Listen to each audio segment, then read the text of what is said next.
Okay, this is one of the last things I'm probably going to demonstrate on The Simpsons, as it's only going to be here another couple days and I'm delivering it to the owner on Tuesday.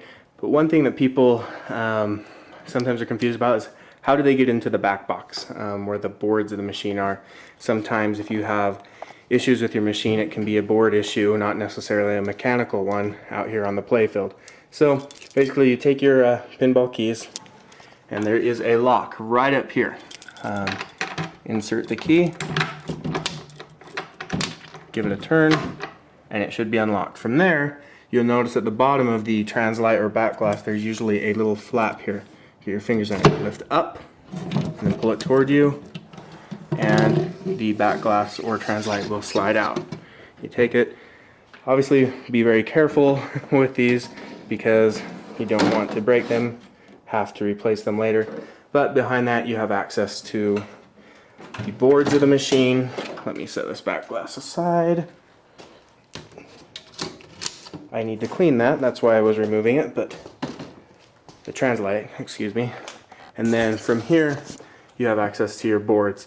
Obviously boards are going to differ by the type of machines. One thing I would recommend anytime you get a new pinball machine, and I haven't done it yet on this one, but whether it be new or old, change the batteries right here. The reason for that is, you know, batteries can leak acid. You really should change them at least once per year. It's not necessary, but sometimes it's recommendable to just go ahead and replace your fuses, but that's something personally I don't bother with. To remove the dot matrix display, you can lift up on it and then it will lay out. From there you can get to the boards for the dot matrix display. Obviously you can see the speakers there. And then you can see access to the lower bits of the board. Obviously when you're putting this stuff back together, I'm not going to do it on video because I only have one hand right now, but when you're putting this back in, you want to make sure you don't pinch any of these wires.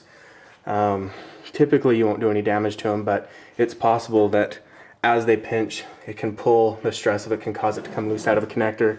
Next thing you know, you've got some issues with your pinball machine.